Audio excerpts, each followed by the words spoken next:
Para una gripita común como la que yo tengo, Manuela, ¿serviría una terapeuta respiratoria? Obvio que sí. O sea, porque estoy de una tos horrible. ¿Qué me harías, Manuela? Como para ayudarme con ese cuento. Ya te di un lavadito nasal. Lavado nasal, al aire, sana que sana. Creo que no lo aprobamos, pero eso ayudaría mucho, ¿verdad? Total. ¿Por qué estudiaste terapia respiratoria, Manuela? Quería estudiar medicina, no se dieron las cosas por cuestiones de la vida y Dios me tenía que poner acá. Y pues feliz estoy acá, de ser terapeuta, de conocer miles de familias que nunca en la universidad nos dijeron en los domicilios va a haber tanto enfermo. Y la verdad ha sido pues un proceso súper chévere. Entonces Dios no se equivocó. No, al los planes de Él son perfectos. Absolutamente perfectos, estamos de acuerdo. Ella es Manuela Mazo, aquí tiene con mucho orgullo su chaqueta de la IPS universitaria. Tienen un servicio muy bonito domiciliario, ¿verdad? Sí. Del cual tú haces parte y justamente visitas familias y pacientes con problemas respiratorios. Manuela, cuéntanos un poquito de tu labor. Bueno, llevo 1 año y medio en la IPS universitario trabajando para el programa de atención domiciliaria. Como les venía diciendo antes, pues es una cosa que uno nunca se espera que en tantas familias haya un enfermito. Que ellos se vuelven parte de uno porque uno debe estarlos visitando seguido, se vuelve pues... De la familia. De la familia totalmente, se van encariñando uno. Hay en ocasiones que uno encuentra al paciente totalmente descompensado, entonces ahí pues es donde uno empieza, bueno, vamos a hacerle eso para evitar llevarlo al hospital. Y no colapsar pues tanto el servicio de urgencias.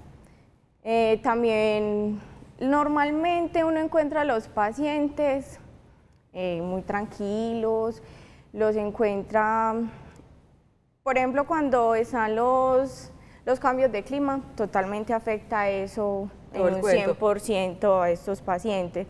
Cuando está el verano y todo eso, no es tan terrible que ellos estén tan descompensados, pero ha sido una experiencia súper chévere. Qué bonito. Y hoy vamos a hablar de un tema muy práctico y muy necesario. Vamos a hablar de las recomendaciones para el manejo del oxígeno en el domicilio, para que el mismo paciente sepa las recomendaciones y el cuidador tenga ciertos requisitos básicos que cumpla para que esa terapia, oxigenoterapia, sea efectiva. Y también vamos a hablar de esto, de los famosos inhaladores, de los puffcitos, como le digo yo para mis hijos, porque también uno cree que es muy fácil, agite y póngalo, cuándo con inhalocámara, cuándo sin inhalocámara, qué tipos de medicamentos se administran, cuánto tiempo entre un puff y el otro, o sea, hay un montón de recomendaciones, cómo saber si ya se acabó el medicamento. Vamos a hablar entonces, la primera media mitad del programa, si te parece, Manuela, vamos a hablar de oxígeno, manejo de oxígeno en el hogar. Y la segunda media mitad del programa vamos a hablar de manejo de los inhaladores, inhaloterapia, oxigenoterapia, y empezamos por esa. Claro. Manuela Mazo es terapeuta respiratoria y ahora sí oficialmente bienvenida, Sana Quesana. Muchas gracias. Qué rico. Siéntate. Y los televidentes, pues bueno, si ustedes tienen algún paciente que necesita oxígeno permanentemente, si tienen a alguna persona que también deben estar administrándoles inhaladores, este es el programa que ustedes se deben ver. Es una horita saludable para pensar en nuestra salud física y nuestra salud emocional. Ya mismito vamos a poner nuestra línea de WhatsApp para que ustedes participen, nos escriban, nos cuenten cómo cuidan a ese paciente con oxígeno. Es muy común pacientes con oxígeno domiciliario, Manuela, es un asunto, un pan de cada día. Sí, pues normalmente es con el que usted se enfrenta todos los días. De que hay veces cuando los dan de egreso que entonces el paciente se va con atención domiciliaria y se va con oxígeno. Entonces, ¿qué van a hacer las familias? A veces las familias no saben ni cómo manejar el concentrador, cómo manejar una bala de oxígeno. Entonces, ahí llega uno. Claro, ahí llega uno y ahí llega Sana Quesana con los buenos invitados y los buenos especialistas. Vamos entonces con esta primera pregunta. Samuel Ramírez, nuestro periodista, estuvo hablando en las calles de Medellín y se encontró estas inquietudes para comenzar a hablar hoy de oxigenoterapia, que es el nombre, digamos, científico del tema que vamos a tratar inicialmente. Veamos aquí, Manuela. Sí, buenas tardes, mi nombre es Edmundo Uparela. Tengo una inquietud. Yo quisiera saber cuáles deben ser los cuidados para el manejo del oxígeno cuando un paciente requiere utilizarlo en el hogar? Mejor dicho, con esa pregunta nos despachó para todo el programa. Los cuidados, le propongo algo. Otra vez hablando de Samuel, nuestro periodista estuvo acompañando a Manuela en una de esas visitas domiciliarias y grabamos lo que en televisión llamamos imágenes de apoyo para ir ilustrando, digamos, el ABC, los pasos que hay que seguir para manejar correctamente el oxígeno. Y el primer reel de imágenes que vamos a ver, Samuel, nos muestra el concentrador de oxígeno. Cuéntanos de qué se trata. Estas imágenes están como aceleradas, o es que me parece, sí. Bueno, ¿qué estamos viendo ahí? Bueno, ese es el concentrador de oxígeno, que ese es el que administra como tal el oxígeno al paciente. Este equipo debe estar conectado a la luz, debido pues que si no tiene fuente de energía no va a funcionar. Las familias deben de estar pues como muy pendientes que este es el humidificador. Humidificador. Ajá, el tarrito. El tarrito. Ese es el que echa como burbujitas en el momento que se le introduce. Se puede utilizar con agua estéril. Ajá. Agua hervida, normalmente entre todos los domicilios tú vas a encontrar eso. Ajá, perfecto. Aquí leía yo como en las explicaciones iniciales de ese humidificador. La idea es que pasemos las imágenes por fragmentos, como habíamos acordado, ¿cierto? Entonces, esa primera parte del humidificador, ¿esa agua cada cuánto hay que cambiarla? Cada 24 horas es su cambio. Ajá. Se debe hacer entonces, como te venía diciendo, agua estéril. ¿Agua estéril qué es? ¿Yo la hiervo o se compra agua estéril? No, ahí me perdona la pregunta. Viene el tarrito Sí. con agua estéril. Yo siempre hago en el la abogado del farmacia. diablo. Perfecto. Pero como todos los pacientes no tienen las condiciones económicas para comprarlas, entonces se recomienda hervir el agua y a temperatura ambiente y luego administrársela al tarrito. Ah, perfecto. El tarrito tiene como una rayita hasta donde debe ir indicado el agua. Ajá, perfecto. Entonces, ¿y un agua estéril en una farmacia es costosa? Por ahí 2.000. Ok, pero entonces obviamente no siempre se tienen los recursos. En ese caso se puede hervir el agua y utilizarla ahí. ¿Lleno el nivel del tarrito hasta qué punto? Hasta una rayita donde él llega.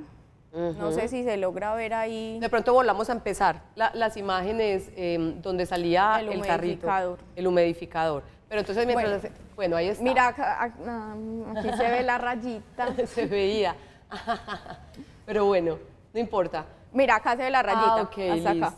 A ver, hasta ahí yo estaba explicando. Hasta ahí estabas explicando. Hasta ahí se pone. Hasta acá. ¿cierto? Perfecto. ¿Por qué no más y por qué no menos? Porque cuando este aparatico aquí, es esta canulita, esa es la que llega con el oxígeno. ¿Para qué sirve el humidificador? Es para evitar que se reseque tanto la mucosa. Ok. Porque entonces la naricita se afecta con ese vapor que le entra. Se irrita. Se irrita. Ajá. Entonces, ¿qué hace eso? Se debe hacer un buen sellado del humidificador porque si no, no va a pasar el oxígeno ya al paciente. Perfecto. Buen sellado del humidificador. ¿Hay que lavar ese humidificador cuando se le va a cambiar el agua o cómo es eso? Normalmente se le dice a los pacientes que lo lave porque eso puede ir como con lamita, empezar a coger lama. Ajá. ¿Y con qué lo deben lavar? Porque uno en su ignorancia pensará, tengo que lavarlo bien para no ir a contaminar esa agua que voy a echar. Pues al agua se le puede echar como un poquito de vinagre, unas goticas de vinagre y lavarlo. Ajá. Normalmente cada mes que va Criogas le dan una cánula y un tarrito de humidificador. O sea que es aconsejable cambiar cada mes tanto el humidificador como la cánula. La cánula viene siendo... Esta es la que va al paciente. Como pan de queso maluco. Esta es la que va al paciente. Ok, esa es la que se conecta con el paciente. Entonces hay que estar muy pendiente porque hay veces, ay sí, yo le tengo la cánula a mi paciente, pero no le está pasando oxígeno. Ay, vos vas a mirar en el oxímetro, le colocas en el dedito el oxímetro. A ver, este es el famoso oxímetro. Ajá. Entonces normalmente los pacientes que tienen oxígeno en la casa, su cuidador o la IPS universitaria en este caso, siempre le va a revisar el nivel de oxígeno. Sí, claro. Ajá. Y quien no tiene ese, digamos, ese recurso, esa ventaja de tener esas visitas domiciliarias, uno puede tener ¿Cómo se llama? El oxímetro. Uno puede tener el oxímetro en la casa y saber el cuidador si tiene un buen nivel. ¿Cuál sería el buen nivel aquí? El buen nivel sería mayor de 90. Nunca vamos a llegar a saturar 100%. Yo con esta tesis debo estar en 70. Pero estás en 99. ¡Uy! ¡Súper bien! ¡Ah, qué maravilla! Sí, entonces nunca vamos a llegar, así tengamos oxígeno y todo, nunca vamos a llegar a saturar. ¿Cuándo nos deberíamos preocupar y pensar que no estoy manejando bien la oxigenoterapia, puesto que no está oxigenándose bien el paciente? Bueno, ¿Qué entonces número me debemos de menor de 90 para abajo. 88 es uno de los requisitos que uno dice para que tenga oxígeno en casa, porque entonces uno va a ayudar a pacientes y uno dice, pero tiene el oxígeno y está desaturado. ¿Será que hay algún daño en el concentrador? Claro, hay veces ni siquiera está haciendo esas burbujitas y no le está pasando. O en la cánula hay una obstrucción por un moquito o algo. Ajá, perfecto. Entonces hay que estar muy pendiente. Por ahí en la notica que hicimos también yo aconsejo que quitarle la cánula al paciente y verificar, no sé, colocarla al oído y que sienta el airecito o colocarla aquí. Perfecto, ahí estamos viendo como el nivel de oxígeno. Ah, bueno, ahí es para ajustar los litros. Ajá, ¿y cómo debe ser? Esa perillita sube y baja, ¿cierto? Normalmente a todos los pacientes se usan a 3 litros. O sea, ahí como en el número 3, como veíamos allí. Sí. Ajá, listo. Perfecto, no, déjala rodar, déjala rodar. Ya. Listo. Ahí estamos conectando bien entonces. Entonces ahí va del concentrador al humidificador, pasa del humidificador al paciente. Perfecto. Cierto. Ahí nos vamos para el paciente, una hermosa paciente. Una abuela de 100 años. Entonces ahí vas a escuchar que sí se sienta que está pasando bien el oxígeno. ¿Qué estás haciendo ahí? Ahí estoy verificando que se sienta. Y le enseñas al cuidador también.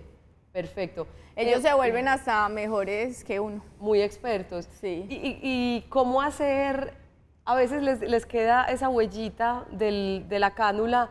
¿Cómo manejar como esas incomodidades? O mejor dicho, acostúmbrese a vivir con eso porque la solución es lo importante. Bueno, cuando están iniciando que se les manda el oxígeno, es muy probable de que a ellos les dé como unas laceraciones como aquí en los cacheticos o en esta parte de las orejas.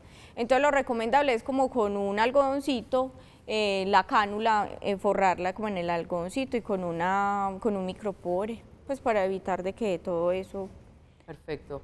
Aparte de tomarle el nivel de saturación de oxígeno con el oxímetro, y si me sale menos de 90, ¿qué otros síntomas a qué otros síntomas debo estar atento para pensar que no estoy oxigenando bien a mi paciente o que no me estoy oxigenando bien yo? Bueno, otro de los síntomas es la cianosis, que es como la coloración azul de los labios, las manos, en los deditos. La más peligrosa es la de los labios, porque ahí sí, córrale, porque necesitamos irnos ligero a verificar. Claro que sí. ¿Qué tipos de diagnósticos son los que normalmente son indicados para manejo de oxigenoterapia domiciliaria? Normalmente la mayoría de los pacientes son por enfermedad pulmonar obstructiva crónica o un EPOC. EPOC, la famosa EPOC. Ajá. Debido al cigarrillo. Debido al cigarrillo, uy, sí, esa es la razón más importante. Hay veces que, mi esposo fumó y yo todo ese humo me lo tragué. Fumadores entonces fui pasivos. una fumadora pasiva. También hay, pero es que, doctora, yo no fumé. Pero tuviste a tu esposo ahí toda la vida echándote humito. Total. ¿Los pacientes asmáticos también son susceptibles de manejar este asunto en casa? Bueno, los pacientes asmáticos, ellos, el asma se presenta en la niñez y vuelve a reaparecer en la edad adulta. Entonces normalmente ellos también, y ya se complica como con un EPOC, entonces si no se han cuidado bien, si son bien fumadores y todo, pues la cosa se nos va a complicar. Perfecto.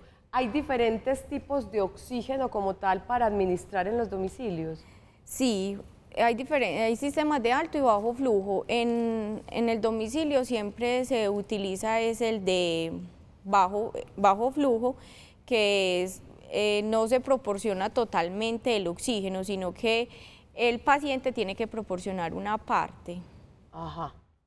O sea, ¿no satura completamente con oxígeno ajeno? No, no, lo que me refiero es que el oxígeno, los sistemas de bajo flujo no proporcionan la cantidad exacta como de una FiO2, que es la fracción inspiratoria de oxígeno. Ajá. Entonces, ¿qué es lo que hace? Que el paciente tenga un buen patrón respiratorio, que respire bien, que tenga un volumen corriente bien al respirar y tenga una buena coordinación, porque si él está así, pues va a necesitar un sistema de alto flujo que uno a veces los encuentra. Ay, no, yo no puedo hacer nada acá en el domicilio para urgencias. Según te entendí ahorita, Manuela, tanto la cánula como el humidificador hay que cambiarlo cada mes. Ok. Y la limpieza de la cánula como tal. Piensa uno, un paciente que tenga gripa, que tenga alguna infección respiratoria, ¿cómo manejar esa cánula? Bueno, cuando los pacientes están con una exacerbación de POC, que normalmente es lo que usted encuentra, o pasando por un proceso gripal, siempre lo recomendable es, luego de que termine esa crisis, cambiar la cánula. Perfecto. Siempre necesita este aparatico que salva vidas, electricidad. ¿Esto siempre es con energía o puede ser también con batería? No, normalmente es con energía. Hay unos que la mínima cantidad de pacientes que uno maneja o tienen buenos recursos consiguen ese aparatico que es recargable. Ajá. Pero normalmente siempre el concentrador debe funcionar con energía. ¿Y qué pasa entonces cuando va la luz? ¿Cuál es la recomendación? Por ejemplo, ellos tienen una bala que se las da el que suministra el oxígeno, y esta, por ejemplo, si se va pues por una emergencia, se fue la luz y no ha llegado, entonces vamos a pasarla a que use, o de pronto el aparatico se daña, el concentrador se daña, alguna falla, muchas veces me he encontrado muchos pacientes que nos ha tocado llamar a la empresa que suministra el oxígeno, pero es que hemos tratado de hacer 1000 cosas y no funciona. Ajá. Eso es un punto importante, que el cuidador y el paciente tengan a la mano un teléfono y el número para que le suministren oxígeno en caso de ser necesario. Parece una recomendación muy básica, pero es absolutamente necesaria y salva vidas. Y por ejemplo, cuando llaman a decir que pues se va a ir la luz mañana, entonces avisar, mira, es que yo tengo un paciente en casa y usa 24 horas de oxígeno y no me puedo quedar con él. Hay muchas veces que se pelea porque en las entidades no dan esa balita de reserva. Perfecto. Y hablando de entidades, todos esos aparatos, esos elementos necesarios para la oxigenoterapia domiciliaria, ¿las cubre nuestro sistema de salud? Sí. O sea, al hogar les prestan, mientras sea necesario para ese paciente, todos estos equipos para la oxigenoterapia. Sí. Es fácil. Pues eso ya es como con orden médica y todo ya. Por ejemplo, cuando él está hospitalizado y que le van a dar el egreso, hasta que no llegue el oxígeno a la casa, no le podemos dar de alta. Si yo le mido el oxígeno a mi paciente y está marcando el oxímetro menos de 90, que fue lo que nos dijiste, que me debo estar preocupando, ¿qué debo hacer inmediatamente? ¿Qué debo chequear en ese aparato para reconfirmar que estoy administrándole bien el oxígeno a mi paciente? Verificar si está bien tapado el humidificador, porque hay veces no sella bien, entonces eso puede provocar. Cuando no sella bien hace que se evapore. No, él igual sigue haciendo burbujas, pero no manda el oxígeno, la parte que va para el paciente no la manda. Entonces hay que estar verificando eso. Perfecto, eso es lo primero. Fijarse que ese tarrito, que ahorita podemos volver a rodar todas las imágenes, fijarte que ese tarrito esté bien sellado. Eso es lo primero. Segundo, ¿qué más debo mirar si tengo como la duda de que se está oxigenando bien o no? La perillita donde uno organiza los litros de oxígeno. Porque puede que yo lo tenga en cero, pero tenga el aparato prendido. Entonces, que no le estoy mandando nada a él. Perfecto. Vea, es que lo podemos retomar mirando. El nivel del agua debe estar hasta ese punto que nos está señalando Manuela en esas imágenes. Ese tarro debe estar completamente sellado. Mira el agua estéril allá. Ajá, ese es el agua estéril, que recuerden que también puede ser reemplazada por agua hervida en caso de que no se tengan los recursos. Listo, tiene que estar hirviendo, esa agüita tiene que estar produciendo esas burbujas siempre para demostrarme que efectivamente está oxigenando. Repasemos esto, este nivel. Manuela. Normalmente todos los pacientes siempre los vamos a encontrar a 3 litros. ¿Cierto? ¿De qué depende que unos pueda hacer más arriba o más abajo, Manuela? Del nivel de los litros. Sí. O sea, es raro que sea más o menos del nivel 3. Normalmente estos cosos siempre proporcionan 5 litros, pero usted bueno, algunos pacientes sí los va a encontrar de que tenga 5 litros, pero mantiene una dificultad respiratoria o que esté en un proceso infeccioso que requiere más oxígeno del que él usualmente usa. Perfecto. El humidificador, su función es ¿cuál como tal? Por acá me decían que calentar el oxígeno, el agua. No, la función es que como lo humedezca para evitar que las mucosas se resequen.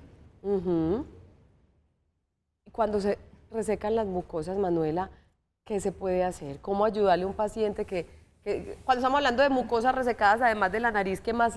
La boca. Entonces, normalmente se debe lubricar, tomar agüita. Se puede lubricar con productos a base de agua. No está recomendable usar como vaselina y echarle vaselinita que es que está pelado por acá. Entonces, ¿qué le pueden aplicar? Estos lubricantes como a base de agua que se llaman Calle, pero esos son súper caros. Entonces, ¿qué se les puede recomendar? Pues, como no tienen los recursos, hay veces uno, bueno, no, esto no se puede usar porque, pero ¿qué vamos a hacer si no tenemos la capacidad? ¿Algo que les pueda ayudar? Sí, normalmente siempre le dice, échale un poquito de vaselinita. ¿Y es muy usual que se resequen las mucosas? Ya cuando ellos ya están como tan acostumbrados, ya no.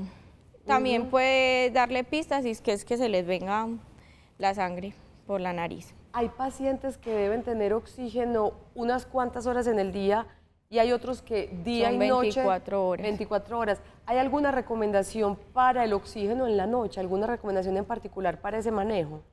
Pues como los pacientes o todos los seres humanos, cuando estamos dormidos nos relajamos tanto que podemos, el centro respiratorio, hay una partecita en el cerebro que manda como órdenes y se le olvida respirar.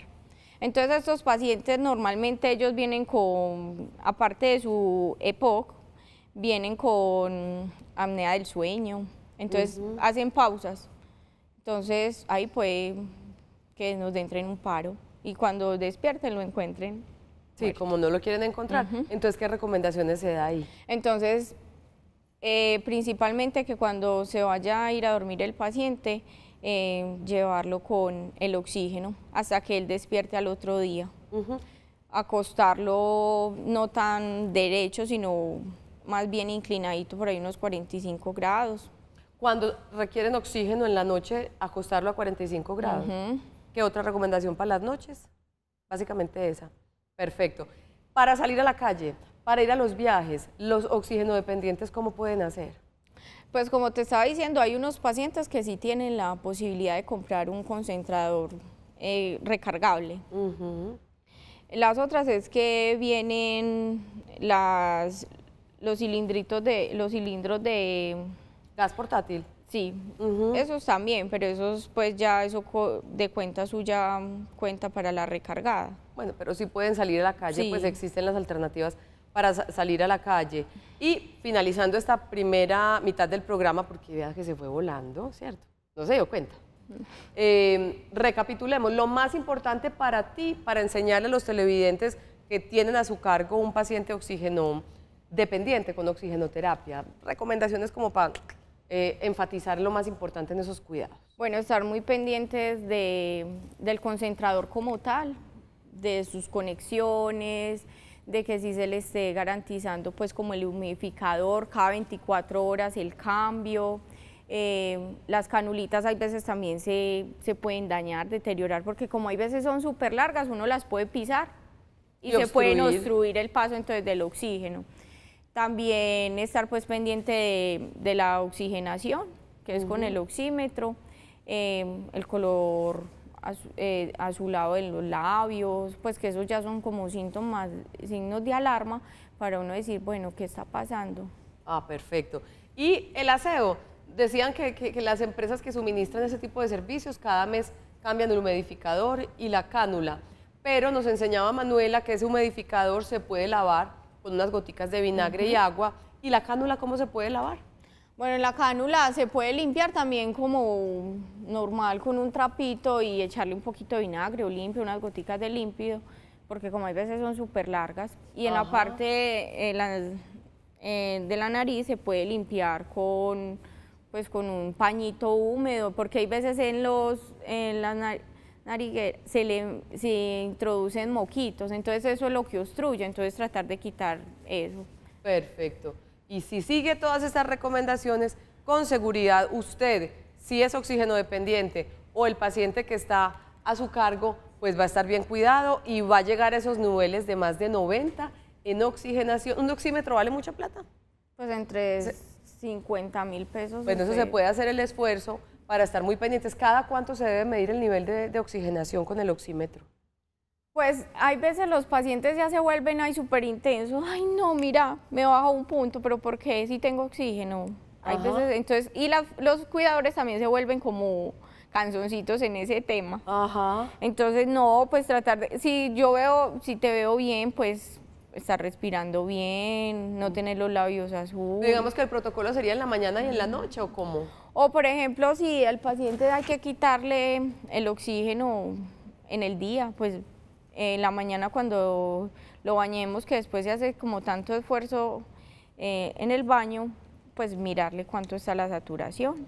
Perfecto, ahí está. Seguiremos hablando con Manuela Mazo, terapeuta respiratoria, que nos acompaña hoy en Sana que Sana. En esta primera media mitad del programa estuvimos hablando de oxigenoterapia y en la segunda mitad vamos a hablar de inhaloterapia, los PUF, los famosos inhaladores que a veces creemos que no las sabemos todas, y va a haber uno y ni tanto. Tenemos muchos asuntos que aprender para que esa terapia respiratoria a través de inhaladores sea en realidad efectiva para las personas que tienen problemas en su sistema respiratorio. Nosotros vamos a nuestra primera pausa y ya regresamos. Esto es Sana que Sana.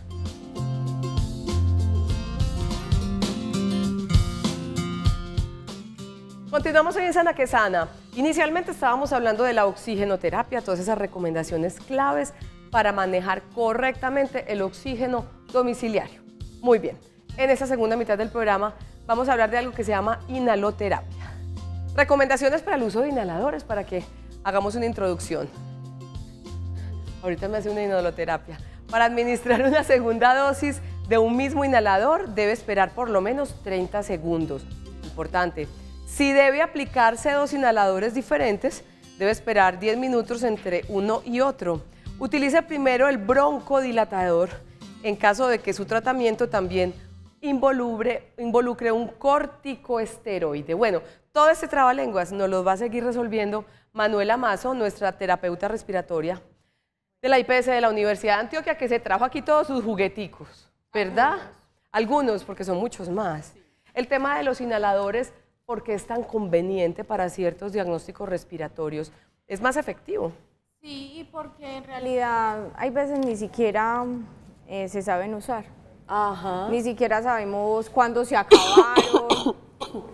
Por ejemplo, a ti te podría hacer. A mí usa el bután. Sí, ven y yo te lo hago. No, por Dios. ¿Con inhalocámara o sin inhalocámara? Inhalocámara, porque la inhalocámara ayuda a que las partículas ingresen más fácil al tracto. Vea, vamos a empezar por el respiratorio. Sí. ¿Qué es la inhaloterapia? Bueno, la inhaloterapia es la administración de medicamentos por vía inhalatoria. ¿Cierto? Normalmente el que más conocemos es el salbutamol.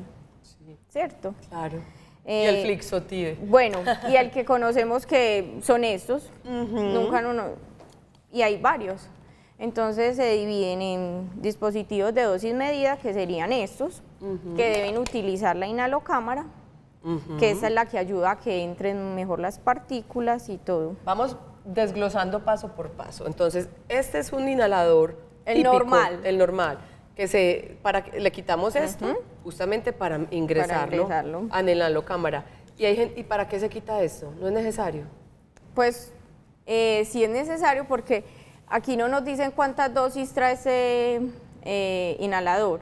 Entonces lo que hacemos, y mucha gente no sabe en casa, es que se pueden, en un tarrito de agua, en un recipiente, ponerlos. Entonces, para saber si todavía tiene dosis. Tiene. Bueno, entonces los vamos a poner a nadar aquí. Entonces vamos, este lo siento pesadito. Yo es que yo soy mamá y soy enfermera empírica. Entonces sé que este está pero nuevecito, ¿cierto? Sí. Pero entonces la gracia es saber cuándo se ha acabado la dosis, ¿verdad? Bueno, entonces en un recipiente con agua se introduce ese. Por ejemplo, este está flotando, ya este no tiene, es casi nada. Y vamos a ver si me equivoco o no, creo que este va para el fondo, ¿o no? Miraremos. Sí, Ah, señor, sí, está cargadito. Por ahí, ¿cuántas dosis más o menos pueden tener? ¿Cuántos puffs? 120. 120. Y este estará como la mitad. Como medio. La mitad más uno. Y ahí sabemos. Este inhalador, ¿hay que limpiarlo? No, porque normalmente como lo vamos a administrar es con la inhalocámara. Hay perdón. Hay que limpiar la inhalocámara, que ahorita hablamos de eso. Listo. Perfecto. Hay personas que yo veo que es más típico que en los niños se utilice la inhalocámara, pero veo muchos adultos que utilizan el inhalador así directamente. ¿Qué recomendás? No es bueno porque todas las partículas van a quedar en la boca.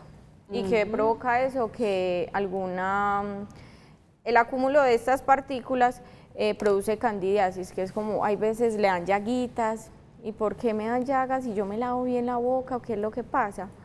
Es por eso, la razón es esta. Es por usar directamente, sin inhalocámara, el inhalador. Perfecto. Para esas personas que lo usan así, que no es lo ideal, pero sé que lo usan, de pronto no lo cargan porque es un poquito más engorroso, ¿hay alguna fórmula para hacer una limpieza bucal después de administrarse el inhalador, Manuela? Bueno, se debe hacer un enjuague bucal después de realizar la inhalación, más que todo con los corticosteroides, que es como la beclometasona, que esta ayuda a desinflamar. Entonces, con un enjuague bucal, Listerine, lo que sea. Con bicarbonato, me han dicho. O un cepillado pues normal. Se debe hacer ese enjuague bucal tanto si se hizo la inhalación con inhalo o sin inhalocámara, en las dos opciones. Sí. Perfecto. Para evitar pues todo ese acúmulo de partículas y que llegue una candidiasis. En el tema de los inhaladores también juega el asunto de la automedicación, es decir, uno no debe comprar el medio tos, ¿cierto? Entonces, como hace 6 meses me dio tos y me mandaron esto, ¿vuelvo y uso esos mismos medicamentos o es mejor consultar? ¿O cómo pues se es mejor consultar, pero normalmente uno ve todos los pacientes, me siento asfixiada. ¿Y eso es bueno? No, porque ya se va volviendo es como más adictos. Porque ya eso le quita un momentico la asfixia, pero vuelve. Entonces, hay pacientes que se vuelven súper dependientes de eso. Y la idea no es eso. Perfecto. Mostranos entonces, porfa, los tipos de inhaladores que trajiste adicionales al tradicional. Bueno, ese es el tradicional. Hay otros que son los dispositivos de polvo seco, que este es con una cápsula. A ver, muéstralo. Entonces allá la se camarita quita la boquilla, que aquí se abre, y estas son las capsulitas. ¿Y cuál es la diferencia en cuanto a efectividad de lo uno o de lo otro, o es según la necesidad del paciente? Eso es según la necesidad del paciente. Estos, por ejemplo, son cada 24 horas. Son más... Entonces, ¿qué vamos a hacer? Ya ingresamos la cápsula, cierra y aprieta. Ahí salen como unas... ¿Particulitas? Sí, pero cuando aprieta, como unas agujitas, pinchan a los lados y ya que se le dice al paciente que una inspiración profunda, y ya. ¿Y cuente cuántos segundos? No. No, simplemente que inspire. Una inspiración profunda. Perfecto. ¿Tienes otro tipo de...? Hay otro, este es otro. No es sino levantarla, no sé si le sirva a esta, vamos a probar. Y esto, la diferencia que te manden, este tipo de inhalador o depende del especialista. El especialista según tu mira, sí necesidad, le sirve. Y ahí lo mismo, es presionar a los dos lados, ¿no sientes que es como un clic? Sí, claro. Y ya ahí fue que abrió y ya no es sino una inspiración profunda de nuevo. Perfecto. ¿Y este otro? Estos entonces son en unidosis, que es cada 24 horas. Y estos sí son en multidosis, que viene el medicamento acá totalmente. A ver. ¿Cierto? A ver, entonces este publiquemos. no es sino abrir. Ajá. Abrir. Y tu especialista te lo Aquí enseñará. viene, son 60 dosis, entonces va de manera decreciente va bajando. Va marcando eso. Ujú. Perfecto. Y ya aquí entonces, por ejemplo, como ya está en cero, ya aquí no tiene nada, no es sino darle aquí la perillita hacia abajo y ya se le dice al paciente. Perfecto. Tenemos una pregunta. En nuestro WhatsApp voy a mirar aquí eso. Muy buenos días. La pregunta es, ¿al tarrito humidificador le echamos agua de tarro? Es decir, compramos el tarro de agua de 5 litros y todos los días le echamos el agua que haga falta para llegar al nivel necesario sin cambiar la totalidad del agua. Es una buena pregunta. ¿Esto es malo? ¿Debo cambiar todos los días la totalidad del agua? Me parece chévere. Él está diciendo si le ajustamos o lo cambiamos por todo. completo cada 24 La horas. verdad es mejor cambiarlo de todo porque entonces van a quedar ahí, va a haber siempre un resto de agua vieja. Sí. Entonces lo mejor es cambiarlo. Bueno, listo, perfecto. Ahí está una respuesta muy sencilla para nuestra experta de hoy en este tema de inhaloterapia. Muy bien. Venga, ahorita hablábamos del tiempo que hay que esperar entre un puff y el otro, o una inhalación y otra, ¿verdad? ¿Cómo debe manejarse eso? Cuando es del mismo medicamento y me mandan dos puffs, le hace hundir el cosito, o cuando son de diferentes medicamentos, ¿cómo se maneja eso? Bueno, cuando son del mismo medicamento, entonces es normal. Voy a hacer que este es el paciente. Voy a colocarlo acá. Listo, perfecto. ¿Cierto? Espera. Entonces es que haya un buen Yo soy su sellado. paciente, hágalo. Ah, bueno. Claro, Este para será eso estamos. salbutamol. Soy modelo, no modelo. ¿Me serviría? No, ese es este. Ah, sí. Ah, bueno, mal no me hace, ¿cierto? Sí. Perfecto. Entonces, ajito. Agita. Creo que yo soy enfermera empírica, mamá. Eso. Perfecto. Agito un ratico. Perfecto. Ujú. Pongo el cosito. Cúreme, pues. Con tal es hacer un sellado bien, decirle que respire profundo y sostenga por 10 segundos. 9 y 10. Va uno. Y usted me Bueno, mandó dos. sí. ¿Y por qué uno y por qué dos? Porque a veces uno y porque a veces Porque dos. eso ya depende pues como del médico y la prescripción de ellos. Listo. ¿cierto? Entonces, aquí, Ese si es el es que el no mismo tiene. medicamento, no hay que esperar, ¿qué importa? No hay que esperar mucho tiempo entre un puff y el otro, si es el mismo medicamento. Pues entre Ok. un puff y el otro se demora por ahí 10 segundos. ¿no Lo es que cierto? decíamos ahí, entonces vamos con el segundo. Y hágale duro para que no sirva. No, 8, 9. Me puse morada. Listo, entonces 10 segunditos entre uno y otro, Ajá. agitando ambas Sí. veces. Ahora, si el medicamento es diferente. Si el medicamento es diferente, normalmente uno, ay no, es que se lo hice por ejemplo a las 6 y decir este se lo hice a las 6 y este se lo hice a las 6:05. Lo importante es que tengan como la secuencia de la hora. Por ejemplo, si se lo hice a las 6 de la tarde, este se usa por ahí cada 6 horas, entonces saber que si se lo hice a las 6, a las otras 6 horas se lo debo hacer. Y este es cada 24 horas. Venga, pero entonces dos medicamentos diferentes en inhalaciones no se pueden dar seguidos esperando 10 segundos como si fuera el mismo medicamento. ¿Por qué? Porque entonces, a ver cómo te explico. El efecto del uno se pierde.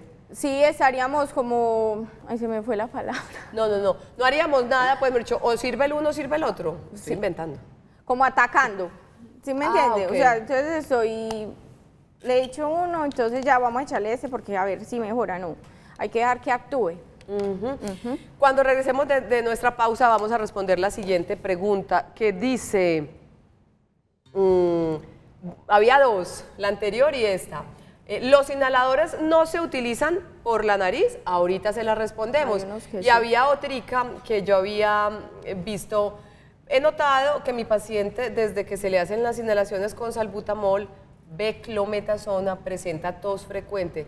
¿Qué debo hacer si mi paciente se ahoga? La tos es muy frecuente. Ok, ahorita retomamos el programa con esas dos inquietudes y también quiero preguntarle a Manuela cómo ayudar en un caso de una tos exagerada, de una urgencia, cómo ayudar con los inhaladores a un paciente que uno lo ve, como decimos por acá, muy alcanzado, ¿verdad? Vamos a nuestra segunda pausa, ya regresamos a Sana que Sana para seguir hablando del manejo de los inhaladores, o sea, la inhaloterapia.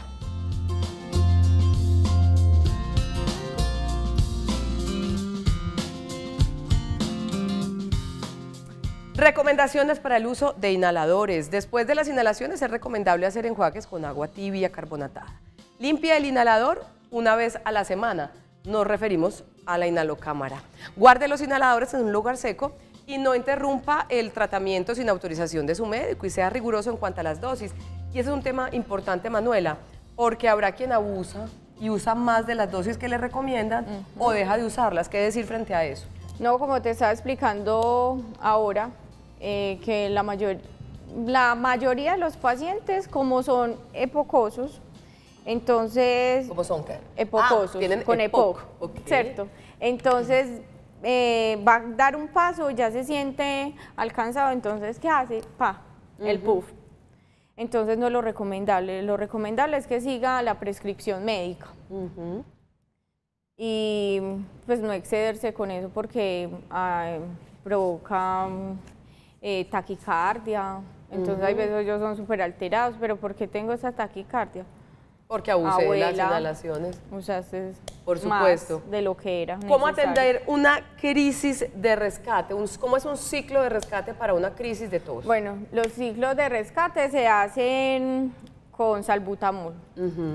Si de pronto tenemos la forma de un nebulizador en casa, también se podría hacer con esa, pero la mayoría de pacientes no cuenta con eso. Entonces se hace con salbutamol, 2 puffs cada 20 minutos por 1 hora.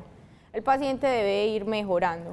Si 2 puffs cada 20 minutos por 1 hora. Okay. Si el paciente no mejora, entonces ya serían 2 puffs cada 30 minutos por 2 horas. Ok, vayan apuntando. Normalmente, pues, si en estos dos ciclos no mejora, pues vaya por urgencias. Vámonos para urgencias porque no va a mejorar aquí con nada. Entonces, 2 puffs cada 20 minutos por 1 hora es lo primero. Si no mejora, 2 puffs cada 30 minutos por 2 horas. Sí. Si definitivamente ahí no mejoró, nos vamos para urgencias. Y nos vamos a ver unas inquietudes en el WhatsApp.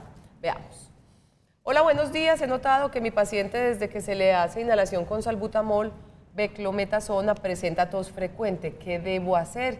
¿Qué le recomendamos? ¿Es usual que a veces las inhalaciones produzcan tos? Sí, por el modo de que él está sosteniendo una inspiración, entonces lo recomendable es que se calme, respire profundo y hacerle esta. Otra cosa es que ellos, ¿qué era la otra cosa? La tos frecuente. Ajá. Entonces, y recordando que la beclometasona es un corticosteroide, que esos son los que producen más candidiasis. Entonces, los honguitos en la boca, procurar que cada vez que le hagas este puff, de una hacerle un enjuague bucal. ¿Alguna recomendación final para el tema de las inhalaciones? No. Yo creo que hablamos de todo un poquito, ¿cierto? Sí, nos faltó tiempo. Nos faltó tiempo, que es otro ratico. Nosotros terminamos Sana que Sana por hoy. A Manuela Mazo, terapeuta respiratoria de la IPS de la Universidad de Antioquia. Muchas gracias por estar con nosotros. A ti, muchas y que gracias. siga disfrutando, como se le nota, es su labor tan bonita de darle aire, darle vida a esos pacientes que visitan Claro en que sus sí. hogares.